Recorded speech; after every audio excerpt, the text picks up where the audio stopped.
Assalamualaikum warahmatullahi wabarakatuh. Al-Fatihah. A'udzu billahi minasyaitonir rajim. Bismillahirrahmanirrahim. Alhamdulillahi rabbil alamin. Arrahmanir rahim. Maliki yaumiddin. Iyyaka na'budu wa iyyaka nasta'in. Ihdinas siratal mustaqim. Siratal ladzina an'amta 'alaihim ghairil maghdubi 'alaihim waladdallin. Amin. Bismillahirrahmanirrahim. Subatul khamisatu wassalasuna. Tegese cabang iman kang kaping 35 iku ngreksa verjine saking larangane Allah Subhanahu wa taala, saking zina atau wati atau musahakoh, tegese wong wadon karo wong wadon adu perji padha perji, atau mufakhodah, tegese jimak lanang ing dalem antarane pupu loro. Qala Allah Ta'ala fi kitabil karim, a'udzu billahi minasyaitonir rajim. Bismillahirrahmanirrahim. Wala taqrabuz zina innahu kana fahisatu wa sa'a sabila. Aja parek-parek sira kabeh ing dalan ingkang nekakake ing zina.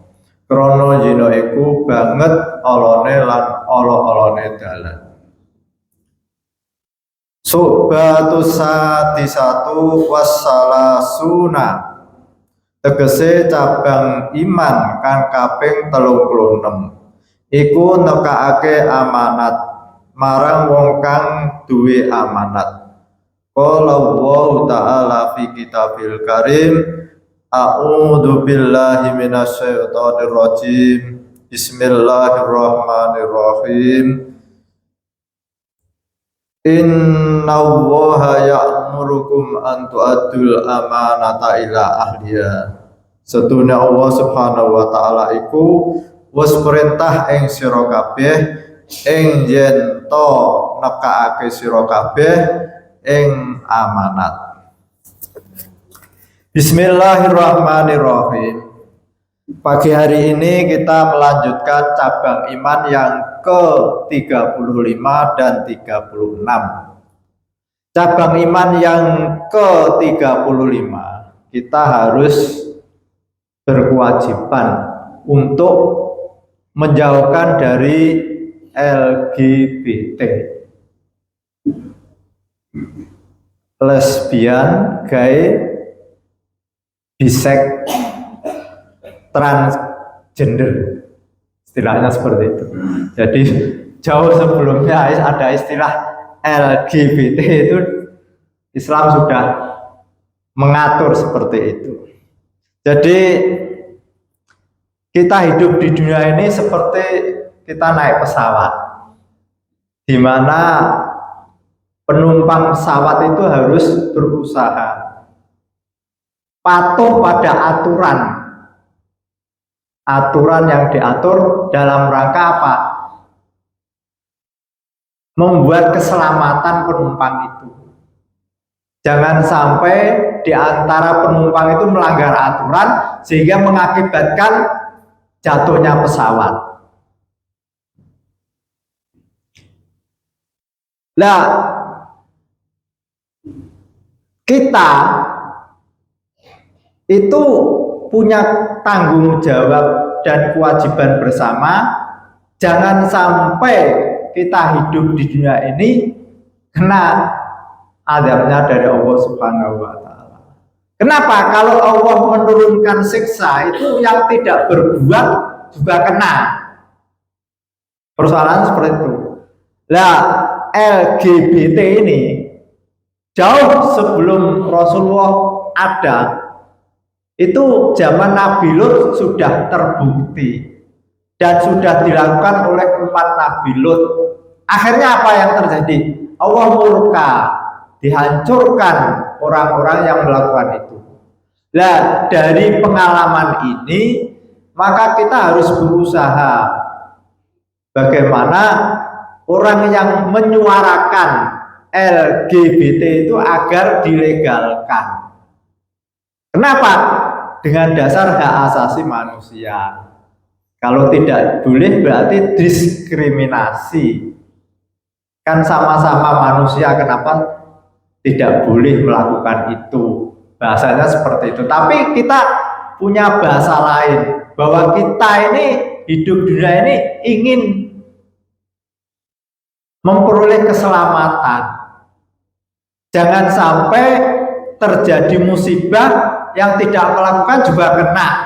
Sehingga kita juga punya hak untuk menyelamatkan diri kita. Sehingga jangan sampai ada azab Allah turun sehingga kita juga kena.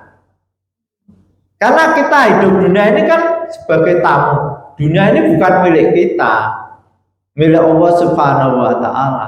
Kita tidak boleh semena-mena dengan dalih HAM lalu ngatur sendiri. Allah sudah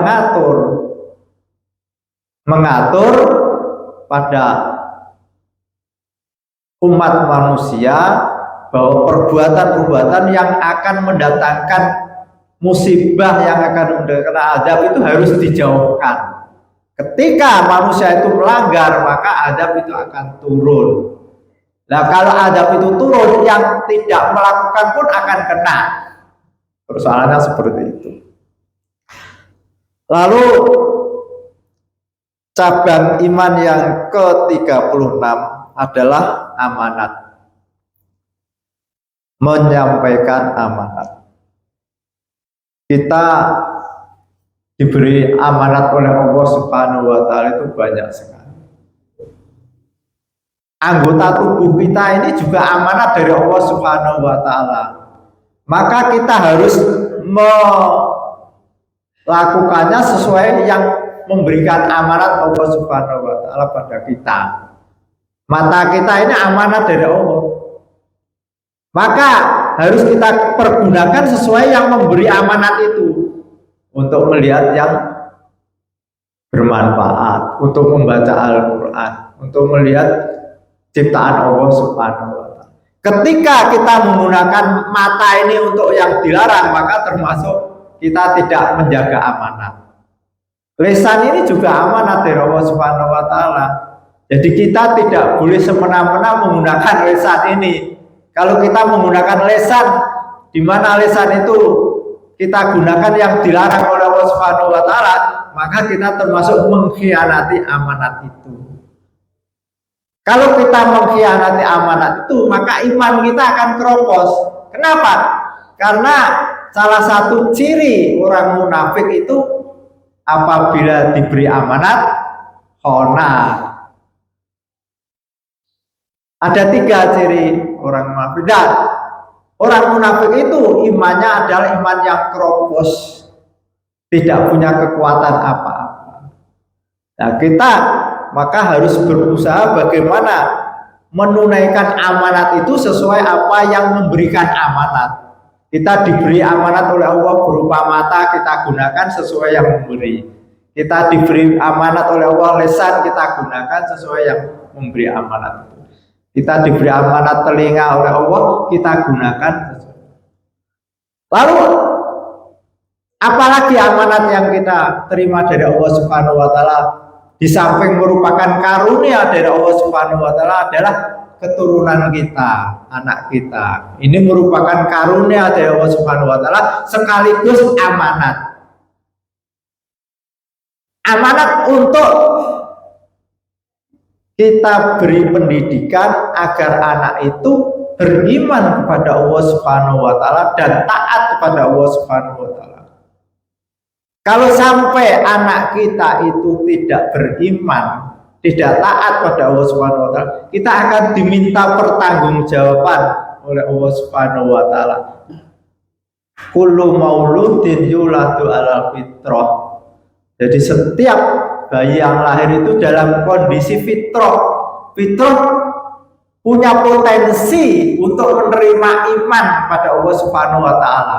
Jadi sudah ada potensi. Kalau kita arahkan kepada iman kepada Allah Subhanahu wa taala, kita arahkan untuk taat pada Allah, dia siap. Karena memang oleh Allah sudah diberi potensi untuk bisa menerima itu. Tapi ketika fa'abawahu yuhawidani au yunasirani au yumajjisani, ketika kedua orang tua itu membelokkan dari potensi itu, ibarat gelas mestinya diisi air kangen water tapi diisi oli, siapa yang salah? Bukan gelasnya yang mengisi oli. Begitu juga anak lahir itu seperti gelas, tinggal orang tuanya mau isi apa, mau isi kangen water atau isi oli atau isi air aki. Nah, maka kembali lagi bahwa anak itu di samping karunia dari Allah Subhanahu wa taala adalah amanat yang akan diminta pertanggungjawaban oleh Allah Subhanahu wa taala. Jadi pandai-pandailah kita itu mendidik anak kita. Amanat yang paling berat adalah bagaimana anak itu bisa beriman pada Allah Subhanahu wa taala dan taat pada Allah Subhanahu wa taala. Maka kita harus selalu berusaha. Di samping pendidikan secara lahir, maka hati kita selalu mohon pada Allah Subhanahu wa taala agar anak kita diberi hidayah, Kalau ini sudah kita lakukan, sudah mentok, kita tinggal bergantung pada Allah Subhanahu wa taala, karena tugas kita adalah berusaha. Yang memberikan hidayah itu bukan kita, tapi Allah Subhanahu wa taala. Tapi Allah akan memberikan hidayah pada kita ketika kita sudah berusaha. Nah, kalau kita tidak menyekolahkan anak kita di sekolahan yang ada nilai, ada pelajaran agamanya, di situ lingkungannya tidak mendukung, misalnya di yayasan yang tidak Islam katakanlah, maka kalau anak itu lalu tidak paham dengan Islam, lalu tidak taat pada Allah, jangan salahkan Allah, loh kan Allah tidak memberikan hidayah, bukan begitu. Maka urut-urutannya kita harus berusaha dulu. Setelah usaha mentok, baru bergantung pada Allah. Ya tidak ada bedanya seorang petani yang mengharapkan panen. Maka tidak bisa langsung nanam padi dibiarkan begitu saja, tahu-tahu dia berharap setengah tahun ingin panen. Seorang petani di samping memilih bibit yang bagus, cari tanah yang bagus, dirawat dengan bagus, diberi pupuk, setelah itu baru bergantung pada Allah Subhanahu wa taala. Kalau seorang petani ingin panen yang bagus, bibitnya aja bibit yang buruk, tanahnya aja tanah yang tandus, mana mungkin padi itu bisa tumbuh dengan subur? Wong bibitnya aja sudah jelek, tanahnya aja tanah yang tandus. Begitu juga kita ingin punya keturunan itu, kita harus berusaha dari awal. Kita punya bibit, kita cari pasangan kita yang subur terhadap keagamaan. Kalau kita punya bibit lalu kita taruh orang-orang yang tidak pernah sholat, ya mana mungkin anak itu akan jadi anak yang soleh. Ibarat padi sudah bagus, memang bibitnya bagus, tapi ditaruh tanah yang tandus, mana mungkin padi itu akan tumbuh dengan subur. Ini amanat. Maka konsekuensinya kalau kita ingin punya keturunan soleh, cari pasangan yang soleha. Yang itu ibarat pasangan itu ibarat tanah yang subur. Nah, setelah itu kita rawat, jangan sampai padi yang sudah di tanah yang subur, dimakan yuyu, dimakan tikus, maka hama-hama itu harus kita jaga, kita rawat, kita kasih pupuk. Setelah itu selesai, kita mohon pada Allah Subhanahu wa Ta'ala. Semoga panen ini tidak gagal. Adapun nanti setelah tumbuh sudah ada buahnya, ada banjir, itu musibah. Al-Fatihah. A'udzubillahi minasyaitonir rajim. Bismillahirrahmanirrahim. Alhamdulillahirabbil alamin arrahmanir rahim maliki yaumiddin. Iyyaka na'budu wa iyyaka nasta'in ihdinas siratal mustaqim. Siratal ladzina an'amta 'alaihim ghairil maghdubi 'alaihim waladdallin. Wassalamualaikum warahmatullahi wabarakatuh.